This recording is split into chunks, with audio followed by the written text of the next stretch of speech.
3, 2, 1, al aire. Acción Ciudadana.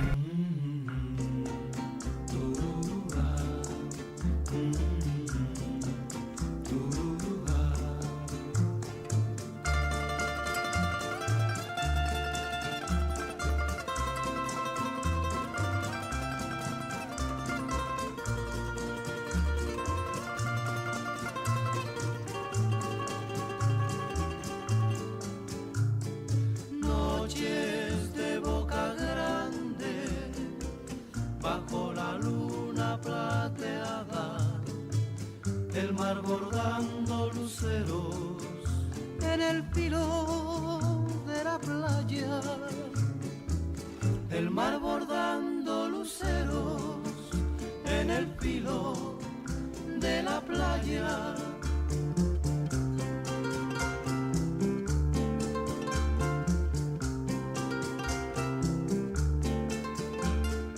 Tú reclinada en mi pecho. Un cálido abrazo en la distancia para todas y todos en este nuevo encuentro y nueva oportunidad para nuestra acción ciudadana. Hoy con el respaldo musical del trío Martino, que interpretan del compositor nariñense Faustino Arias, Noches de Boca Grande. Aclaramos que es de la costa pacífica, no como regularmente se considera que es de la costa atlántica, cerca a Cartagena, esto es cerca a Tumaco. Este homenaje a dos invitados muy especiales de esta región del país. De una parte, el doctor Gustavo Zafra Roldán y de otra, el doctor Camilo González Pozo.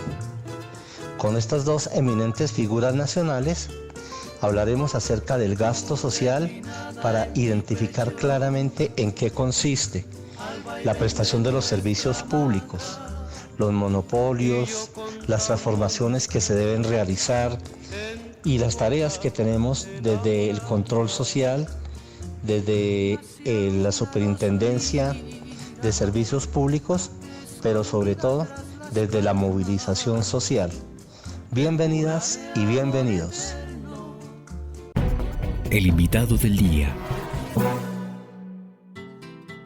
Hoy nuevamente tenemos la fortuna de contar con el doctor Gustavo Zafra Roldán, quien nos trae, además de otros artículos de nuestra Constitución, una importante reflexión. Y pues procedo con todo cariño y respeto saludar al doctor Zafra. Muy buenos días, doctor Zafra. Muy buenos días, Diana, un gusto de estar en tu programa nuevamente. En estos días ha sido tema de conversación en los grandes medios de comunicación, precisamente por la crisis, lo que antiguamente era Electrocaribe, que ahora es Enel, y que aquí se quita el Guavio.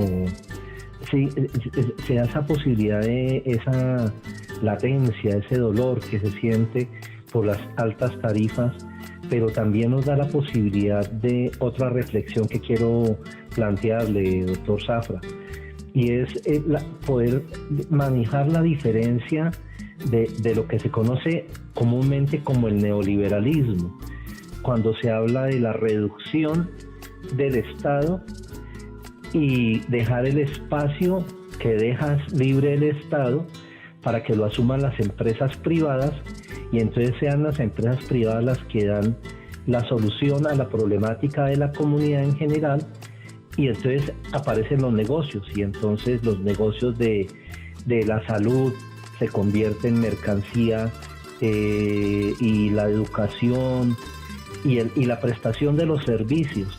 Entonces ahí también como que tenemos la posibilidad de mostrar las diferencias entre los dos modelos económicos que antiguamente se llamaban del capitalismo y el socialismo, pero que en este momento también son de gran latencia, entendiendo el proceso de cambio, que pues es bueno que sepamos cuál es la invitación, qué es lo que se va a cambiar. ¿Le parece que nos genere una reflexión al respecto, doctor Zafra, por favor?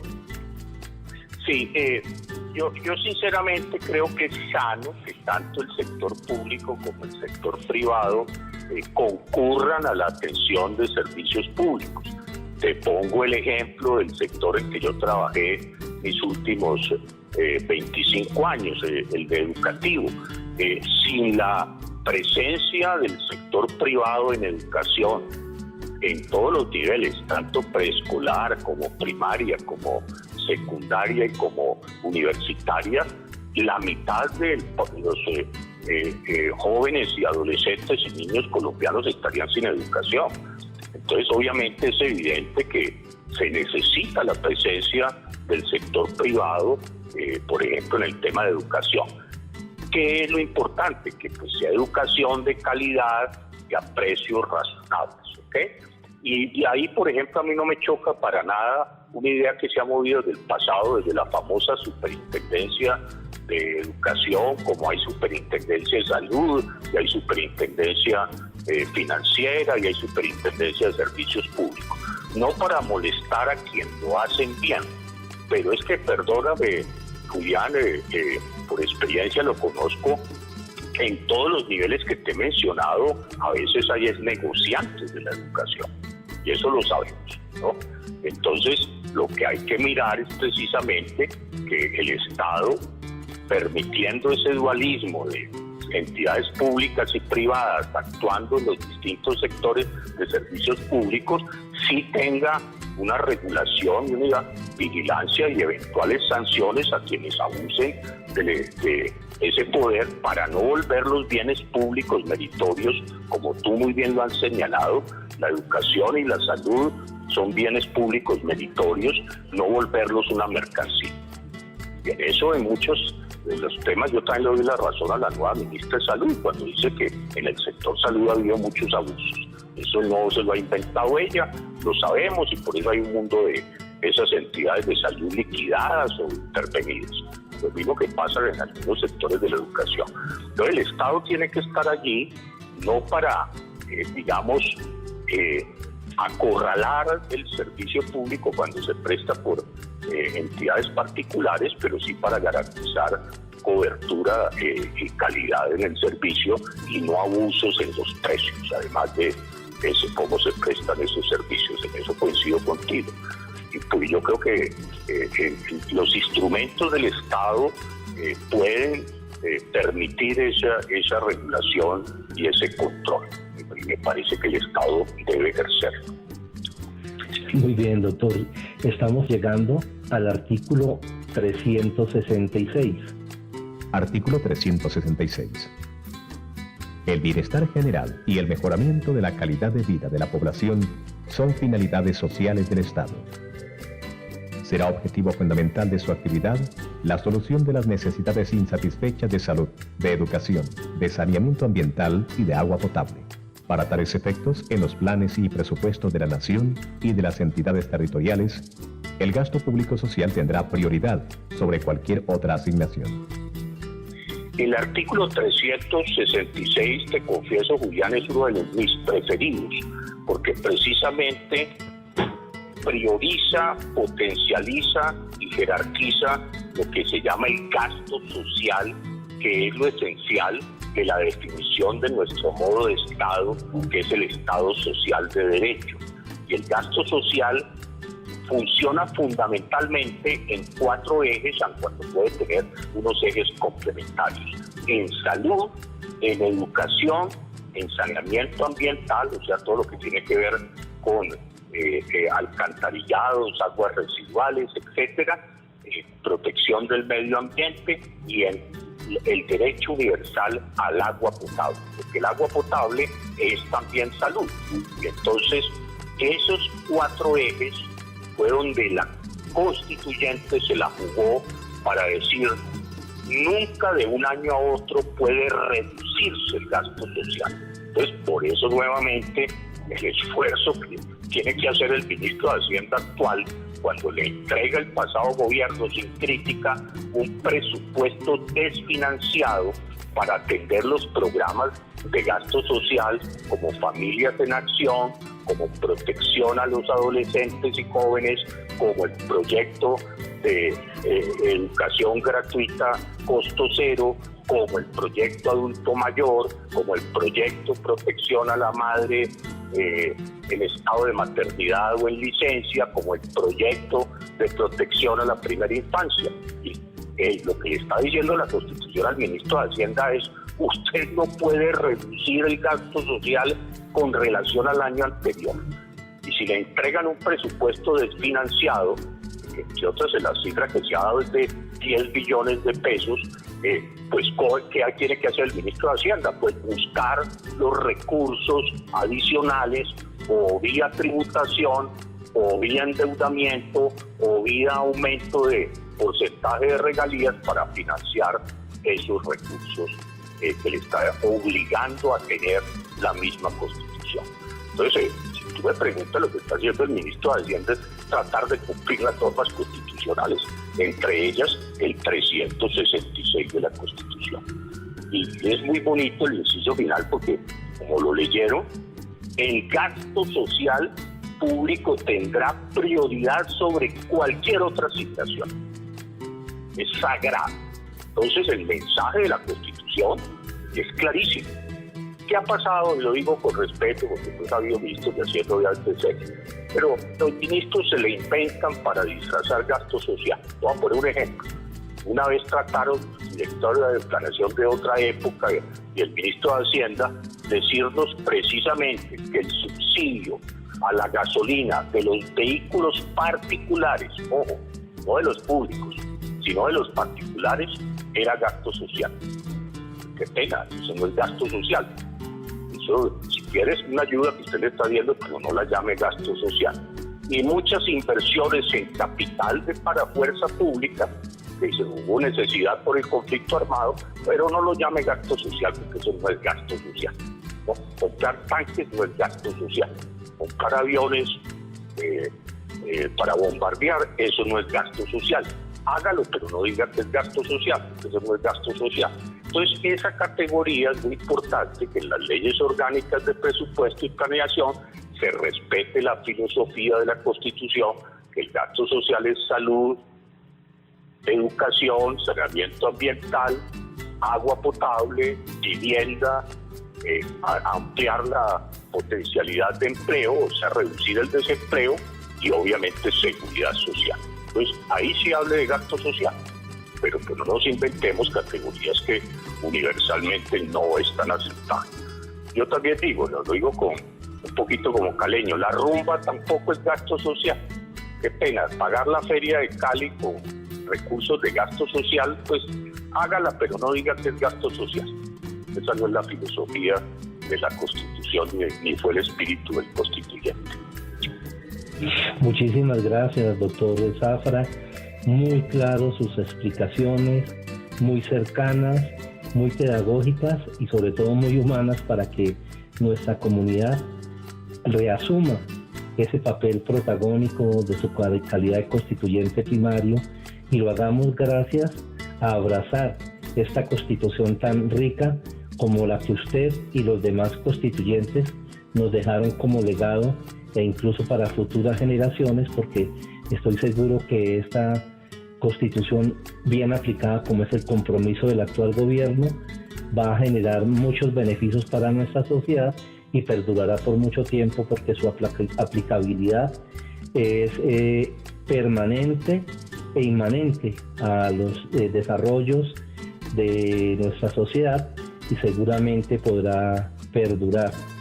Entonces, muchísimas gracias, doctor, y ojalá podamos contar en otra oportunidad con su sapiencia antes de que lleguemos a los capítulos finales, a los artículos finales. Muchas gracias y muy honrado, de verdad, de estar en tu programa, Nelson. Con el mayor gusto, cuando creas que puedo darte una mano, lo haré con el mayor gusto y con el mayor orgullo y me siento muy honrado que me hayas tenido en cuenta.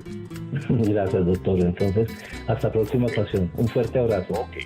Y pues como siempre decimos, con todas las letras, en este caso sí que vale la pena enfatizarlo. Gustavo Zafra Roldán es Acción Ciudadana. Nos complace contar nuevamente con la valiosa presencia del doctor Camilo González Pozo, con quien iniciaremos una nueva etapa ya en esta fase final, llegando a la recta final de nuestra constitución política como lo comprometimos desde el año anterior. Ya solamente faltan 14 artículos. Entonces, muy buenos días, doctor Camilo González. Sí, muy buen día. Saludos y felicitaciones por este trabajo. Imagínense ya terminando casi en el artículo 367. Pues, estamos ya al final, porque pues, el último artículo es el 380. Entonces, recta final. Así es, doctor, y gracias a su valiosa colaboración y otras figuras prominentes de nuestra patria que han aportado de su tiempo sin ninguna contraprestación distinta a la voluntad de servicio, y así hemos podido cumplir con este cometido, igual dándole cumplimiento a la misma Constitución en cuanto a la necesidad de que todas y todos los colombianos compartamos y busquemos los diferentes recursos para hacer de dominio público nuestra Constitución. Y como usted bien lo dice, iniciamos esta nueva etapa desde el artículo 367, que será leído por Luis Gabriel González Naranjo, y posteriormente el doctor Camilo González nos da la correspondiente explicación. Artículo 367. La ley fijará las competencias y responsabilidades relativas a la prestación de los servicios públicos domiciliarios, su cobertura, calidad de financiación y el régimen tarifario, que tendrá en cuenta, además de los criterios de costos, lo de solidaridad y redistribución de ingresos. Los servicios públicos domiciliarios se prestarán directamente por cada municipio cuando las características técnicas y económicas del servicio y las conveniencias generales lo permitan y aconsejen, y los departamentos cumplirán funciones de apoyo y coordinación.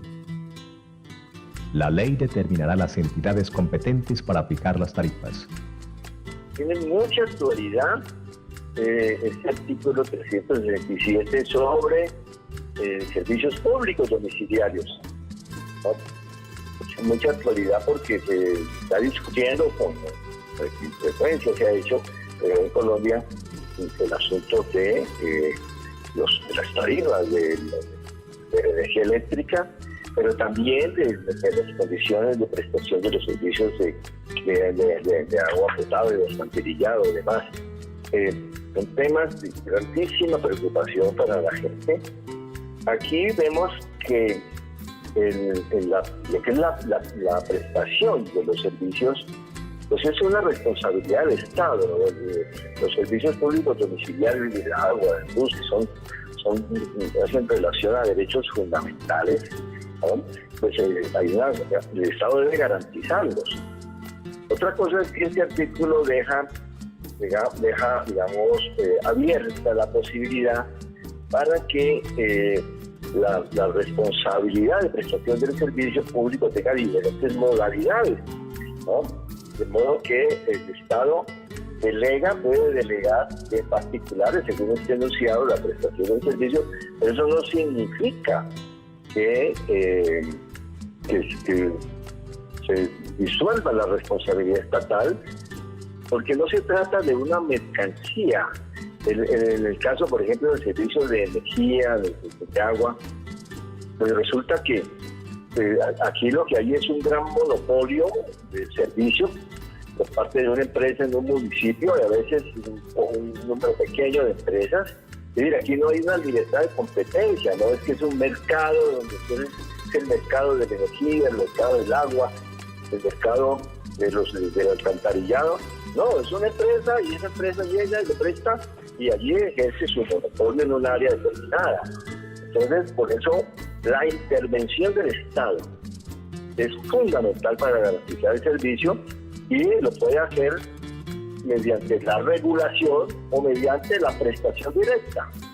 Entonces, por eso en este artículo se plantea que bajo determinadas circunstancias, con unos mínimos de soporte técnico y demás, los municipios pues tendrán la función inmediata de prestar el servicio o de apoyar, de hacer tareas de coordinación. Aquí es un asunto muy delicado. Veamos, por ejemplo, la discusión que se estaba haciendo sobre la tarifa de la energía eléctrica. Vamos en un momento, eso es de los puntos en los cuales la inestabilidad de las tarifas nos está mostrando cómo pesa el manejo, quién maneja el control de la prestación del servicio y hasta dónde se maneja como una mercancía donde el propósito son las ganancias para unos particulares. Entonces tenemos, como por ejemplo, hemos visto la tarifa de la energía como la tarifa también del gas, que presentan unas alzas exorbitantes. Y si uno compara el costo de producción, el precio, digámoslo, con una rentabilidad normal, ¿no? En el caso de la energía, por ejemplo, por kilovatio hora, con el precio que le ponen, hay una diferencia especulativa impresionante, que la justifican con la tasa de cambio, como está el dólar, el índice de precios, hasta la guerra de Ucrania, todo lo meten con tal de justificar una diferencia exorbitante, una ganancia, una renta especulativa a costa del consumidor. Entonces tenemos unas tarifas impresionantes. Es que lo que se ha presentado en el país, donde la gente ve crecer el recibo al doble o al triple, ¿no? Bueno, en el debate que se ha hecho en el Congreso y en todos los debates, la gente dice que muchos sectores de la población de estratos 0, 1, 2, 3, ¿no? Tienen tal carga con la tarifa de los servicios que a veces no les alcanza para el mercado, o pagan los servicios o comen. Entonces es un tema muy sensible. Por eso el principio del asunto es que no se puede olvidar que son derechos fundamentales, son derechos humanos, que con los derechos humanos no se puede hacer negocio, pero puede ser el principio de la ganancia y el principio de la definición de precios especulativos de monopolio o de oligopolio, los que fijan todo el tema del sistema de precios. Eso lo estamos viendo en electricidad, lo estamos viendo en el gas, en todo estamos mirando el problema de los servicios públicos domiciliarios y los problemas de cobertura también. ¿Hacia dónde se extienden los servicios domiciliarios? Entonces, muchas veces en las grandes ciudades, también en regiones, los que manejan las redes hacia dónde van son los que hacen especulación con el suelo. Entonces hay una gente que dice que está manejando el poder político en un municipio, en un departamento o en una entidad nacional y dice, bueno, vamos a cuadrar el post, vamos a cuadrar, vamos a comprar unas tierras en tales partes y luego hacen aprobar en la entidad correspondiente que para allá se vayan las redes de tendidos de energía eléctrica o las leyes de acueducto de alcantarillado. Y así valorizan, se apoderan de lo que llaman una plusvalía, es decir, por acción del Estado, por acción de la sociedad, valorizan sus predios y hacen un negocio con los servicios públicos. Y la expansión de las ciudades es gobernada precisamente por esta gente. Incluso hasta las ocupaciones que llaman invasiones urbanas y demás, muchas veces han estado gobernadas por negociantes de la tierra y de los servicios públicos que manejan todo esto para poder beneficiarse. Entonces ha habido mucha especulación alrededor de esto, desafortunadamente, clientelismo, corrupción, que en buena hora se está debatiendo, se ha convertido pues, en un debate, pero de allí queda una conclusión esencial, y es que hay una responsabilidad del Estado en nombre del interés general y no en nombre del lucro de unas empresas de garantizar la prestación del servicio público domiciliario. Allí tenemos varias inquietudes, doctor Camilo, y es en lo relacionado con la ley antimonopolios y la aplicabilidad. Seguramente nuestra sociedad requiere grandes transformaciones, pues no lo hemos oído en la boca del presidente Petro, que ha hablado precisamente de esos cambios sociales, pero ahí surge un tema de contradicción política, puede ser, pero que efectivamente se requiere acabar con esos grandes monopolios para regularizar, para normatizar los precios al alcance del común del pueblo, y no suceda como en municipios como en la costa atlántica, precisamente donde se inicia el diálogo del presidente, los diálogos sociales, debido a esa situación tan apremiante que tiene que ver con el foco de la corrupción y los temas que tienen relación con las causas que originan esos altos precios frente a la oferta y la demanda, donde no existe competencia, sino que se erige un monopolio y es el que establece los precios, y en esa medida la sociedad tiene que hacer la genuflexión y atender las demandas de esos empresarios, de esas transnacionales, y son ellos los que imponen los precios. Y el otro tema que también surge es como la razón de ser del Estado, de garantizar el bienestar general por encima de los intereses particulares, o sea, que el interés público esté por encima, siempre prevalezca sobre el interés de unos particulares. Pero en este caso asistimos a un Estado que ha dejado en manos de particulares la explotación, la prestación de los servicios, y entonces ellos son los que imponen en su criterio cuáles son los precios y establecen una relación dominante con el pueblo colombiano y originan un perjuicio social, económico al común de los hogares, como usted bien lo dice, de estratos 1 a 3. Sí, en este tema de los servicios públicos se impulsó una mentalidad de desmantelar el Estado y entregar las empresas públicas a particulares que por procedimientos diversos pasan a controlar un servicio público en una ciudad o en una área de la región, como sucede en el caso de la Costa Caribe, con toda esta historia de la electricidad, ¿no? Hay una diferencia entre lo que es la conformación de un monopolio en el juego económico y todas sus vericuetas y aristas, como por ejemplo, se da un monopolio en las gaseosas.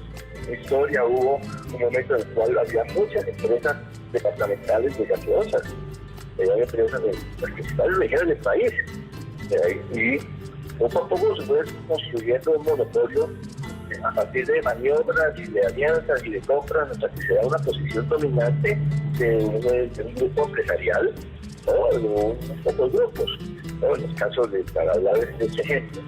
En los servicios públicos no ocurre eso. En los servicios públicos lo que hay es una captura del Estado. Hay unos intereses, con una ideología, en caso de ideología neoliberal, con unos instrumentos internacionales como lo ha cumplido la banca multilateral, el BID, el Banco Mundial, el Fondo Monetario, que presionan a los países para que privaticen las empresas de servicios públicos como si esa fuera la mejor práctica, y desprestigian la gestión estatal. Entonces, consideran que es mucho mejor la especulación y todo lo que es el rentismo de unos cuantos privados a lo que ellos llaman el riesgo de corrupción o las tendencias de corrupción hacia el Estado. Comienzan a predicar que todo lo estatal es corrupto y todo lo privado es eficiente. Y con esa ideología neoliberal impulsaron desde los años 80 y sobre todo desde las últimas décadas, el llamado consenso de Washington, impulsaron la privatización de los servicios públicos de las empresas. Ahí, eso sobre todo en estos países, porque si uno va a países de Europa o incluso en los mismos Estados Unidos, pues las empresas públicas siguen teniendo un peso fundamental en la prestación de los servicios domiciliarios, ¿no? Es decir, eso de que lo público es lo malo y lo privado es lo bueno, eso no tiene ninguna situación empírica. Basta con ver en Colombia, ¿no? Mientras han presionado la privatización en Bogotá, la fuerza de todo, ¿no? Resulta que con todos los avatares el modelo de empresas públicas dentro de Medellín ha sido ejemplar en muchos aspectos, por lo menos de eficiencia, de un criterio empresarial público, ¿no? Durante un gran trayecto, con todos los debates que ha tenido últimamente con los de Hidroituango, pero todo eso para decir que no se puede comparar la conformación de un monopolio, de una posición dominante en un servicio público domiciliario, a la historia de concentración de empresas y de formación de monopolios en el juego económico general.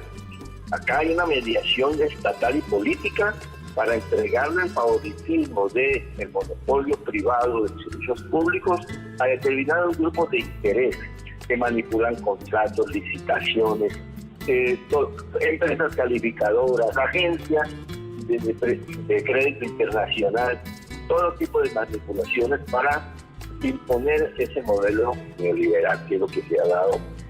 De modo que esa posición dominante que se da es una construcción política, no es el resultado de una dinámica económica, digamos, de la dinámica económica, de la competencia capitalista, de la concentración de la riqueza. Todas esas leyes y tendencias que muchas de ellas han sido sustentadas con sano análisis. Aquí no, aquí es una mediación política directa para formar unos grupos privilegiados que controlan lo público para su beneficio. Imagínense usted las utilidades de las empresas de energía eléctrica, ¿no? En medio de toda la crisis económica y de todo, precisan utilidades con una superintendencia, y no me acuerdo para qué periodo, pero creo que, bueno, para los primeros semestres de este año, como de 2 billones de pesos, ¿no? Utilidades cuando la gente está en la pobreza, ¿no? Y a punta de subir tarifas, que es una cosa más arbitraria. A uno le llega el recibo y de repente, ¿no? Ajustaron la fórmula, y la culpa la tiene es una fórmula. ¿Y quién se inventó la fórmula? Pues ellos mismos. Y los organismos de control, como la CRE y otras cosas, son capturados por esos intereses y trabajan al servicio de los corporativos, de los inversionistas, y no al servicio de la población. Entonces deja de ser servicio público para convertirse en un servicio a lo público capturado y para el enriquecimiento de unos pocos. Entonces la posición dominante tiene una lógica en el mercado de bienes en general y otra lógica en los servicios públicos que el Estado debe prestar, y la lógica en los servicios es una lógica política de apropiación de lo público para el enriquecimiento de unos cuantos. Perfecto, continuaremos con este análisis tan profundo y con todo el conocimiento por parte del doctor Camilo González, continuando entonces al artículo 368. 3, 2, 1. Artículo 368. La nación, los departamentos, los distritos, los municipios y las entidades descentralizadas podrán conceder subsidios en sus respectivos presupuestos para que las personas de menores ingresos puedan pagar las tarifas de los servicios públicos domiciliarios que cubran sus necesidades básicas. Bueno, sí, aquí el artículo habla de lo que se ha llamado, digamos, los subsidios a los sectores de menores ingresos a través de las tarifas, y que establecen que las tarifas a partir de cierto nivel de ingresos, las tarifas para los sectores altos crecen sucesivamente, y hacia abajo la escala de pobreza, si quiere, o de ingresos, decrece al punto de que hay un subsidio en la medida en que los sectores de menores ingresos pagan parte del costo del servicio que se les está prestando, y a cambio hay como una solidaridad cruzada, que los que pagan mayores tarifas, estos están subsidiando y están permitiendo que se preste el servicio de la misma calidad. Porque uno de los criterios que debe regir la prestación del servicio público, por ejemplo, de agua o de electricidad, es que tenga la misma característica, es decir, que un litro de agua que llega en la llave a un barrio pobre debe tener la misma calidad del litro de agua que llega a una persona de estrato de ingresos alto. Es decir, que hay una igualdad y una universalidad en el servicio. Pero el litro son de ingresos, vale el doble de su costo de producción o el triple. El estrato de más menores ingresos puede valer la mitad o la tercera parte, en algunos incluso no tener un cobro. Ese es un principio de solidaridad cruzada y de solidaridad entre diferentes estratos de ingresos que se ha aplicado para los servicios públicos. Y eso es lo que es la lógica que rige la fijación de tarifas, como uno de los principios de la fijación de tarifas, la solidaridad, es decir, hay igualdad en lo que se consume, en la calidad de lo que se consume, y hay diferencia en el precio. Bueno, de todas maneras, pues no se puede hablar de igualdad, porque pues está claro que si se compara, por ejemplo, el consumo de agua o el consumo de energía en un barrio que tiene unos ingresos en el estrato más alto, ¿no? Pues por persona el consumo a veces es hasta 5 veces o 3 veces por encima del consumo de cada persona en el nivel más bajo. Es decir, existe una desigualdad de acceso y de disposición y de capacidad de disfrute de ese bien, ¿no? No hay. Pero el principio es, con las tarifas lo que se debe buscar es una redistribución, que unos paguen más en función de lo que tienen más y otros paguen menos en función pero que todos tengan la posibilidad del acceso. Eso es lo que se debe buscar. Entonces, de modo que el sistema tarifario pues también tiene que introducir esa variable. La otra variable que tiene que introducir es la sostenibilidad. Es decir, las empresas no pueden tener vocación de quebrar, porque no, como dicen los empresarios de forma frecuente, y yo creo que tienen la razón, que el peor servicio público es el que no se presta. No, lo dicen a la inversa, que el mejor servicio público es el que se presta. Y por eso tiene que haber sostenibilidad. Por eso debe haber un criterio de que todo el mundo debe pagar el servicio que recibe. Los que reciben, que tienen poco, pues pagan poco. Pero solamente a un grupo excepcional de la población, entonces debe eximirse del pago del servicio. Pero el criterio más sano es que todos paguen, pero el que no tiene, el que tiene tan extrema pobreza, pues ese o no paga o paga en forma muy insignificante. Pero la idea es que a través del sistema tarifario se haga redistribución, se haga solidaridad cruzada, y esto no es beneficio de las empresas. Empresas sostenibilidad, que tengan una rentabilidad suficiente de modo que permita la reproducción del servicio, la ampliación de la empresa, el mejoramiento de la calidad, una reproducción ampliada debería por allá capital en su momento, pero simplemente cualquier balance de microeconomía, pues este cálculo tiene que hacerse de que la empresa sea sostenible, significa que tenga un retorno a la inversión, y eso sea suficiente para el mejoramiento tecnológico, para la expansión del servicio, y de modo que se conjuga sostenibilidad con solidaridad y con redistribución mediante el sistema tarifario. Continuamos este análisis de, si se quiere, componentes de economía política, administración pública y la función social del Estado de generar beneficios y prestar servicios al conglomerado, al conjunto de las y los colombianos, y para eso pues avanzamos al artículo 369. Artículo 369. La ley determinará los deberes y derechos de los usuarios, el régimen de su protección y sus formas de participación en la gestión y fiscalización de las empresas estatales que presten el servicio. Igualmente definirá la participación de los municipios o de sus representantes en las entidades y empresas que les presten servicios públicos domiciliarios. Hay varias disposiciones en la Constitución sobre los derechos del usuario, ¿no? Y cómo se puede ejercer una vigilancia, una veeduría, una fiscalización en la prestación pues, de los servicios, tanto de las empresas estatales como de las empresas entidades, digamos, que no sean privadas, donde el Estado ejerce una vigilancia. Eso es supremamente importante. De todas maneras, digamos que, pues por un lado, pues eso no ha habido la práctica una suficiente cultura ni mecanismos para la fiscalización, para la veeduría.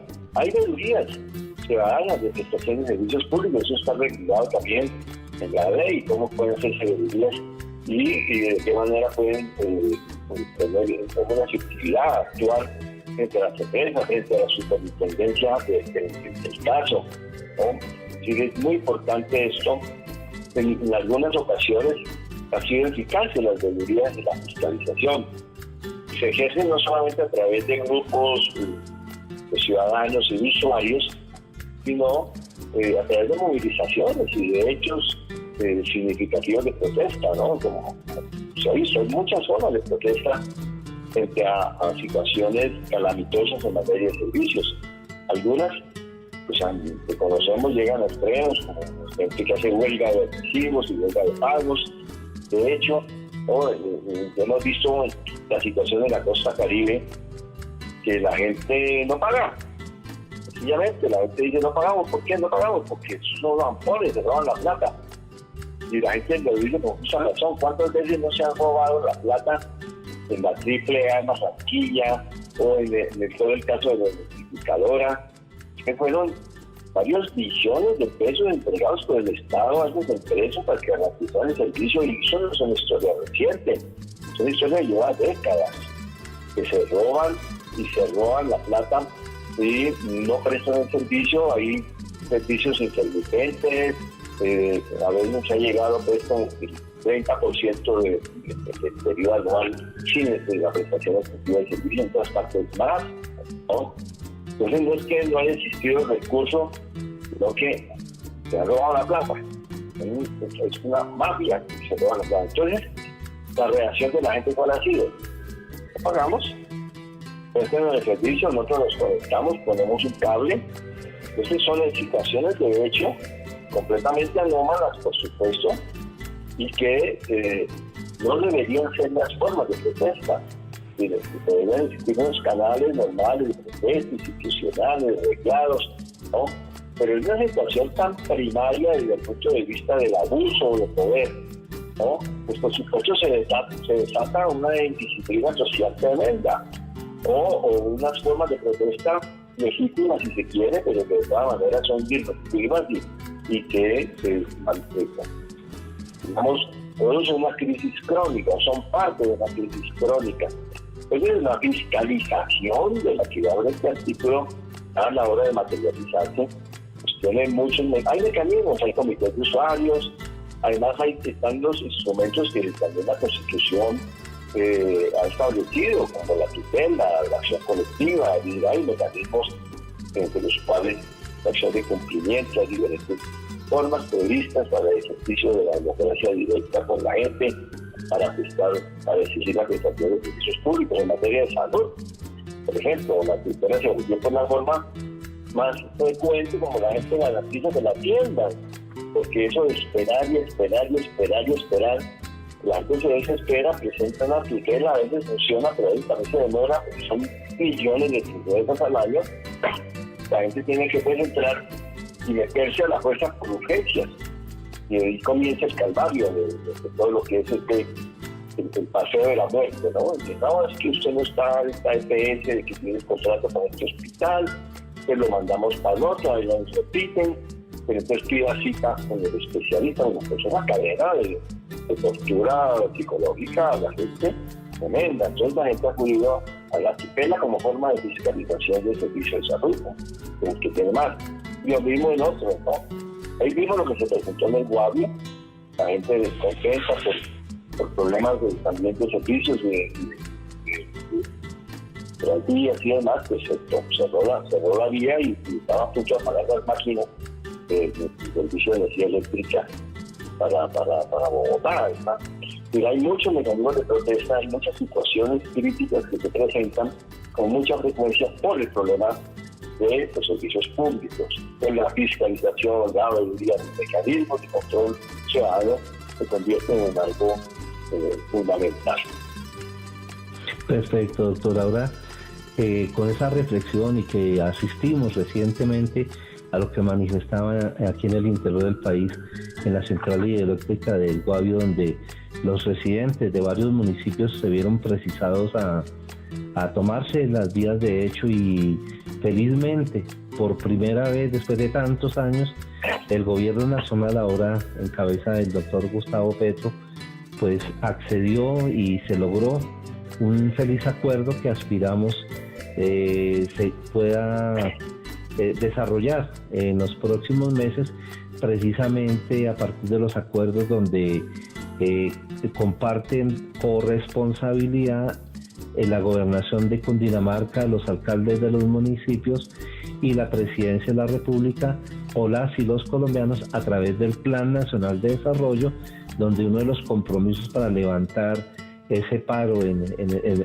los municipios o en la carretera que lleva a la central hidroeléctrica del Guavio fue que en los próximos grupos de trabajo, en las mesas de trabajo y en los diálogos sociales que está planteando el presidente, recoger insumos para que queden incluidos dentro del Plan Nacional de Desarrollo, y allí se dejen los recursos para garantizar la construcción de las vías y mejorar la calidad de vida tanto de las personas que trabajan en la central hidroeléctrica y a través del servicio de esa central hidroeléctrica, pero adicional que los campesinos puedan sacar también sus productos, el pan coger, sus cultivos, que se ven perjudicados porque los grandes camiones de 30, 40 toneladas, que son los que normalmente se movilizan para hacer viable o para poder darle funcionalidad a esa central hidroeléctrica, dañan esas carreteras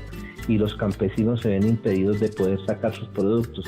Entonces, con este acuerdo que asistimos y muy complacidos que se haya llegado a este acuerdo, se demuestra que la movilización social también es una herramienta que incluso la recoge la Constitución política, el derecho a la protesta pacífica, para lograr que los intereses, los grupos de interés y el mismo Estado muchas veces tengan que acceder a las peticiones de la sociedad, del común de los colombianos y los colombianos, y pues ahí es donde se presta un gran servicio o una gran razón de ser al porqué de la movilización social cuando está bien encaminada. Y diciendo esto, pues... Sí, yo diría que en este tema de los servicios públicos domiciliarios pues ha sido crucial. La Constitución del 91 ha ayudado mucho, por supuesto, a que esto se empodere la gente para fiscalizar y para poder presionar la legislación, ¿no? Todavía tenemos en Colombia déficit. Hay zonas, sobre todo rurales dispersas, pero hay una proporción importante de zonas de este país. Por ejemplo, en materia de acueducto de alcantarillado, donde se presentan los déficits mayores, las zonas rurales, sobre todo, que también en la periferia de algunas ciudades, ¿no? En la costa del Pacífico, por ejemplo, en Cura, en Tumaco, en Quito, en algunas ciudades de la costa caribe. Y en los territorios más de poblaciones, digamos, en la periferia de los centros urbanos, pues hay una carencia en este tema. También en electricidad, en la energía eléctrica también, aunque en menor medida, pero se habla de un 25%, por ejemplo, de gente que no está en el sistema interconectado y que tiene problemas de servicios domiciliarios de luz. Hay situaciones en algunas regiones que son escandalosas, ¿no? Por ejemplo, en la costa caribe, una de las zonas que más potencia tiene para generar recursos energéticos en Colombia es la Guajira. Desde ahí sale gas, sale petróleo, sale carbón. Ahora están planteando energía eólica por montones. y no hay luz eléctrica. Es decir, una parte muy importante, toda esa zona de Uribe hacia arriba no tiene luz eléctrica, tiene que utilizar plantas costosísimas y graves, ¿no? Incluso tampoco agua, son con carretanques y son un ejemplo, y no solamente allí, porque también vemos situaciones de esta naturaleza en algunas zonas de la Sierra Nevada, en la Orinoquía, y en el Pacífico colombiano. Entonces, hay un déficit muy grande de derecho. Entonces, eso hay algo por evaluar, ¿no? Porque hay un supuesto en este articulado se manejan dos supuestos en todo este articulado de los servicios públicos, y es que el Estado garantiza, pero hay una apertura a que la prestación directa del servicio la hagan los particulares. El Estado, como vigilante, proveedor de los recursos, quedó ya en el negocio directo de los particulares. Los particulares vienen con el ánimo de lucro. Es la lógica de la empresa privada. Es decir, si usted es una empresa privada, no, usted va a trabajar por el bien común. Es decir, sí, yo trabajo en el bien común en la medida que primero está mi bien particular. Mi bien particular no se subordina al bien común. Si el bien particular mío decide destruir el bien común, pues yo pago el negocio o me como lo que la gente me permita. Entonces, hay todo un componente, y pues también se habla de que la ley se regulará en las condiciones en las cuales los municipios y demás prestarán los servicios. Pero la propensión, la tendencia en las últimas 3 décadas, por lo menos, ¿no?, ha sido a la contravía. Entonces el alcalde, aunque sea un pequeño municipio, tiene la plata para las transferencias para el acueducto, y entonces está pensando a quién le da el contrato, a qué compadre le da el contrato para que maneje la empresa de acueducto, o a qué empresa operadora le permite manejar todo lo que es las redes y mantenimiento y cobro de las tarifas, de los recibos en el servicio, ¿no? Entonces ha habido esa tensión y ha habido un deterioro de lo público, ¿no? Un debilitamiento de la capacidad de tener empresas públicas, pero incluso de una capacidad de supervisión del Estado, porque lo que se ha desarrollado es la ignorancia de la gestión. Entonces, una superintendencia o unos mecanismos de fiscalización popular que son muy limitados. Entonces, pienso que allí habría que hacer una gran revisión de cómo se logra un equilibrio con el objetivo de garantizar el acceso a la prestación del servicio, o se logra un verdadero equilibrio entre lo público y la prestación directa, pública y privada, ¿no? Yo creo que efectivamente debe haber una combinación. No podemos en esto ser extremistas de un lado para otro, pero es que ahora se ha desarrollado toda una ideología de desmantelamiento de lo público, ¿no? Haga el negocio y haga usted lo que pueda. Eso es parte del clientelismo, pues, de las mafias que se han incrustado en los municipios, en los departamentos, en las empresas de servicios públicos, a todos los niveles. Entonces, es una gran reflexión que tendrá que hacer en nuestra sociedad. Ya no con el enunciado constitucional deja eso, digamos, en términos abiertos, para decirlo menos, ¿no? Pero ya en la práctica, lo que ha ocurrido en la parte legislativa, normativa y demás, es que se ha convertido el lento corriente en la privatización. Y eso realmente pues coloca en desventaja al usuario y los derechos de la población. Y en esta ruta constitucional, hoy con la conducción del doctor Camilo González Pozo, llegamos al artículo 370. Artículo 370. Corresponde al presidente de la República señalar, con sujeción a la ley, las políticas generales de administración y control de eficiencia de los servicios públicos domiciliarios y ejercer por medio de la Superintendencia de Servicios Públicos Domiciliarios el control, la inspección y vigilancia de las entidades que los presten. Y precisamente pues este artículo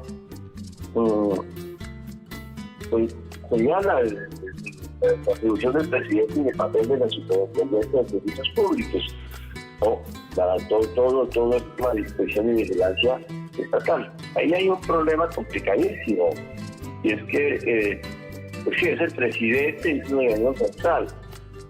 Eso en un plan ideal, eso podría funcionar muy bien frente a grandes centros urbanos.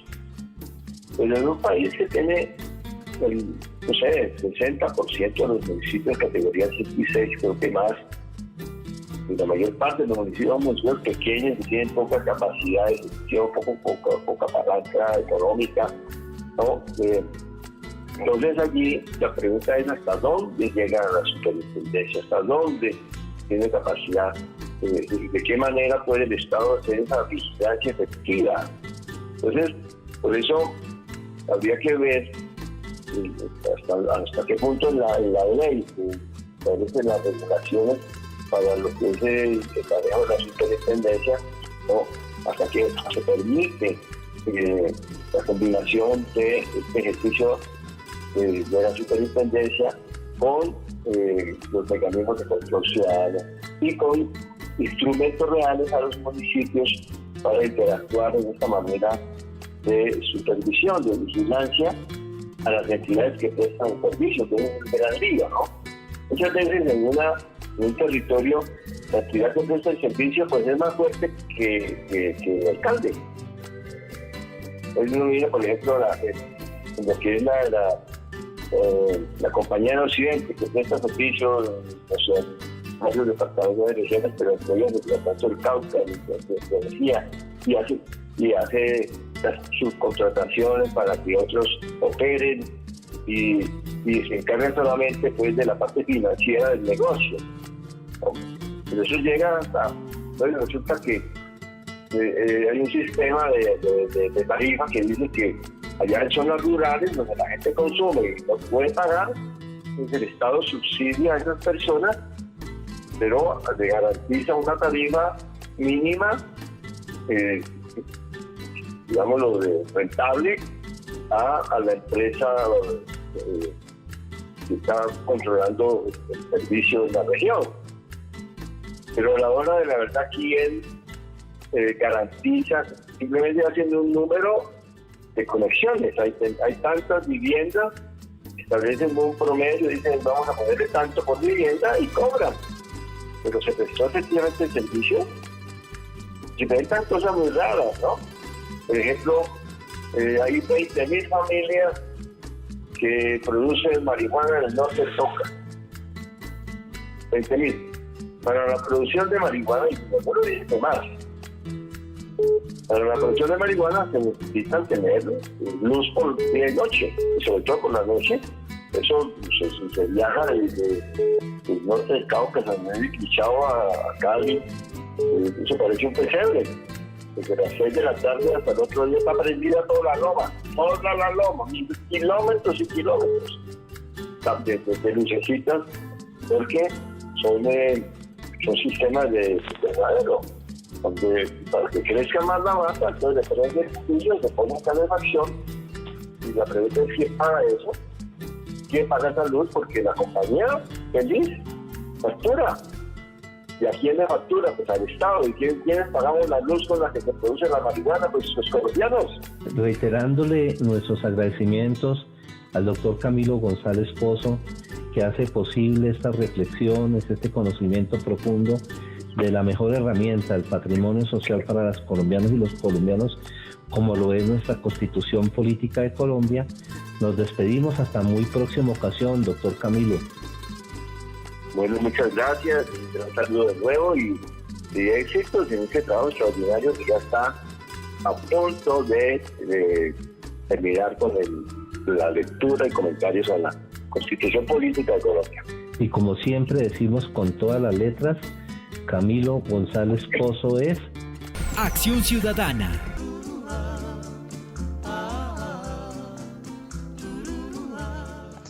Agradeciendo al equipo humano y técnico del Instituto Nacional para Ciegos, incluido INSI Radio, me despido hasta próxima ocasión con un muy fuerte abrazo en la distancia para todas y todos.